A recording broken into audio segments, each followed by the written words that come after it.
Okay, so we're going to continue on with the stories. And at this point, my grandparents rented the house on Barton Street. Uh, Again, Barton Street was on the wrong side of the tracks, so everyone was very, very poor. And it was, as I understood it, there was an outhouse, there was running water in the kitchen, and there was, I think, like an open hearth where my grandmother would cook, and they would heat the water for them to take baths, things like. There was no bathtub. There was a great big. They had a great big iron. It wasn't iron. It was like aluminum tub, sort of like, and we had it in the basement until we sold the house. And she would heat the water on Saturday nights, and that's where you took a bath. They had their once a week bath on Saturdays. Okay, but anyway, so they obviously were very poor. There was no work, and so they received welfare. Now, welfare is not the welfare that welfare was. This is when welfare came into being. And welfare was not the welfare of today. Nobody was giving you checks to sit home. No. That truck came every morning, 5 days a week, for my grandfather to take him to jobs. He would do work on the railroad tracks, dig ditches, shovel snow, clean parks. But he worked. He worked 8 hours a day for that, welfare, free money. Yeah, there wasn't free money back then. They also gave you clothing if you had children, and they had 6 children, so they needed help. But the clothing was also stamped WPA, Welfare Authority of Pennsylvania. So how would you like to go to school with that stamped on your clothing? And also, when we were selling the house, we found in the trunks in the attic some 1 or 2 pieces of this clothing. I recognized it right away when I saw the WPA, because I remember those stories.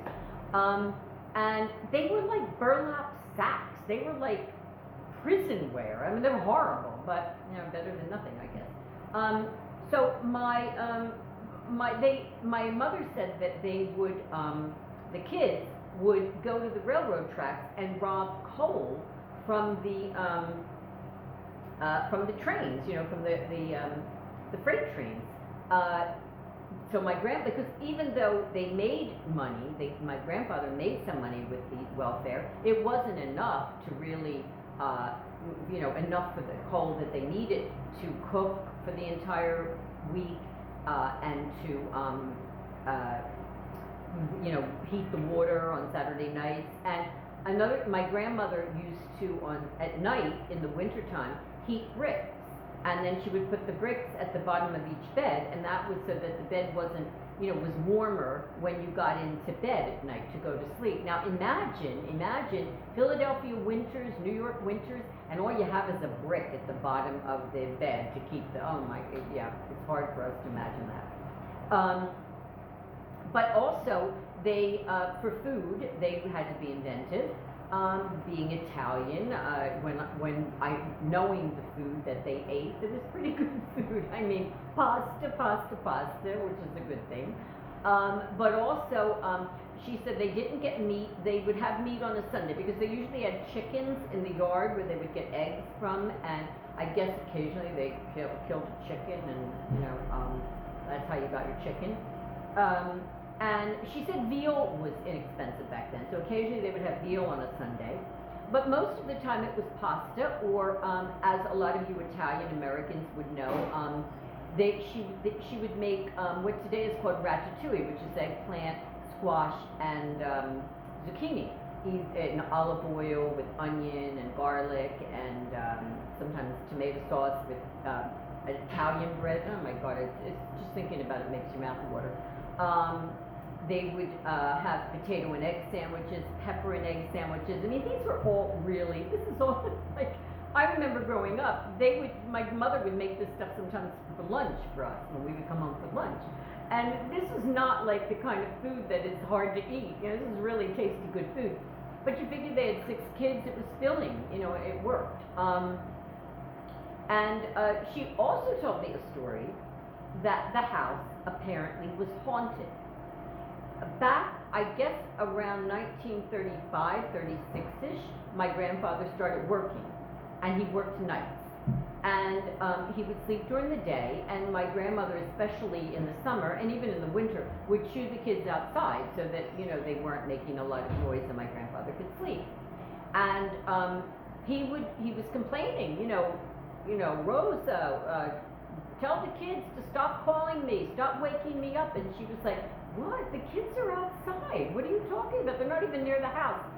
Apparently he thought the kids yelling to him, Papi, Papi, which is in Italian, Dad. And he would be like, what? Oh my God.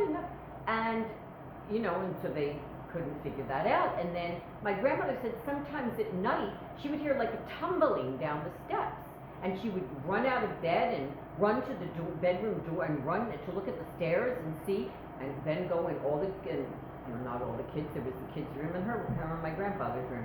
And, go in the kids' room, and they were all sleeping. And she was like, I don't know what that was. Well, after a while, they started to mention this to the neighbors. Apparently, the people that lived in the house before that had a 2-year-old child that fell down the steps and died. And so that was it. That's the story. I heard that story ever since I can remember. Don't know. Can't tell you, wasn't there. And my mother too, she was a little girl. But this is the story is related to her, so I'm just sharing that with you.